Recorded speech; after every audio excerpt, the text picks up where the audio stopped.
اچھا بھائی، رمضان میں انتقال کی کیا فضیلت ہے؟ کیا رمضان میں مرنے والے کی کوئی زائد فضیلت ہے؟ کیا اس سے حساب و کتاب نہیں ہوتا؟ محمد اویس انڈیا سے بعض روایتوں میں آتا ہے جو جمعے کی رات کو انتقال کرے گا اس سے عذاب قبر نہیں ہوتا، بعض میں آتا ہے جو رمضان میں انتقال کرے گا اس سے عذاب قبر نہیں ہوتا، پھر بعض میں آتا ہے کہ قیامت تک کے لیے ہٹا لیا جاتا ہے، بعض سے پتہ چلتا ہے صرف رمضان میں ہٹایا جاتا ہے۔ لیکن اس بارے میں جتنی روایتیں سب ضعیف ہیں اور بہت زیادہ ضعیف ہیں، تھوڑی بہت ضعیف بھی نہیں ہیں۔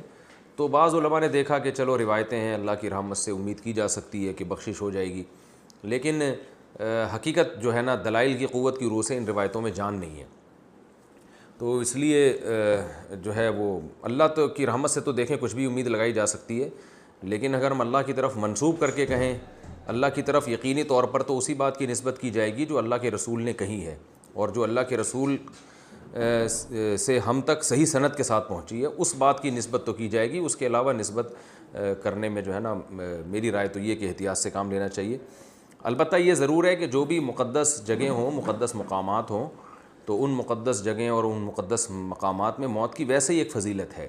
تو جمعے کا دن اور جمعے کی رات بھی مقدس، اور رمضان بھی مقدس ہے، اور روزے کی حالت میں موت پر صحیح حدیث ہے کہ روزے کی حالت میں جس کی موت واقع ہوگی جنت میں داخل ہوگا، اس پر مسند احمد کی صحیح روایت موجود ہے۔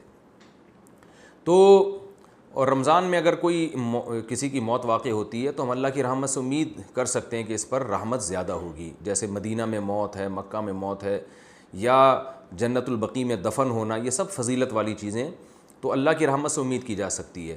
لیکن یاد رکھیں تمام احادیث کو اور قرآن کی آیات کو جمع کر کے فیصلہ کیا جاتا ہے۔ اگر ہم قرآن کی بہت ساری آیتوں کو اور احادیث کو سامنے رکھتے ہیں تو اصل بخشش کا مدار عمل پر ہے، کسی خاص ٹائم پہ مرنا یا کسی خاص حالت میں مرنا اس پر اصل مدار نہیں ہے۔ اس کی وجہ سے اللہ کی رحمت آ سکتی ہے، صغیرہ گناہ معاف ہو سکتے ہیں، کبیرہ گناہوں کے لیے قرآن میں اور احادیث میں جگہ جگہ یہی مضمون ہے کہ ان کے لیے توبہ ضروری ہے۔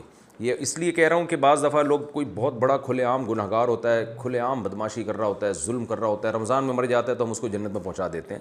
اس سے کیا ہوتا ہے؟ لوگوں میں بدعملی پیدا ہوتی ہے، اور قرآن کی ان آیتوں کا انکار لازم آتا ہے جس میں اللہ نے فرمایا کہ وَذَرُوا ظَاهِرَ الْإِثْمِ وَبَاطِنَهُ، ظاہری گناہ بھی چھوڑو، چھپے ہوئے گناہ بھی چھوڑو۔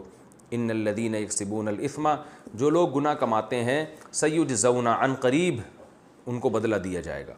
تو اللہ نے یہ نہیں کہا جو گناہ کماتے ہیں ان کو سزا ملے گی بشرطے کہ وہ شوال میں فوت ہوں یا رمضان میں نہ ہوں، ایسا کچھ نہیں ہے۔ اصل قانون یہی ہے۔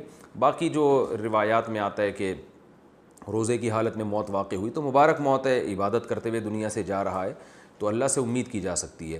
لیکن اصول اور ضابطہ بہرحال یہی ہے کہ جب تک گناہوں سے توبہ نہیں کرے گا بخشش نہیں ہوگی۔ تو اس میں صغیرہ گناہ مراد ہوتے ہیں۔ دخل الجنہ کا مطلب یہ کہ اس کے اگر صغیرہ گناہ جو بہت کثرت سے تھے، رکاوٹ بن رہے تھے، تو اللہ اس کو صغیرہ گناہوں کو معاف کر کے جنت میں داخل کر دے گا، یہ اللہ سے امید ہے۔ تو خلاصہ یہ نکلا کہ روزے کی حالت میں موت اگر ہوتی ہے تو اس کی فضیلت تو صحیح حدیث میں واقع ہوئی ہے۔ خاص رمضان میں موت واقع ہونا یا جمعے کی رات کو موت واقع ہونا، اس کی فضیلت کسی صحیح حدیث میں نہیں ہے، نہ لیلۃ القدر میں موت کی فضیلت کسی صحیح حدیث میں ہے۔ لیکن یہ ویسے شریعت میں ایک بات ثابت ہے کہ فضیلت والے دن یا فضیلت والی رات میں انتقال میں اللہ کی رحمت کی امید کی جا سکتی ہے۔ البتہ بعض علماء دوسری طرف بھی گئے ہیں، تو اختلافی مسئلہ ہے، جس عالم کی رائے زیادہ سمجھ میں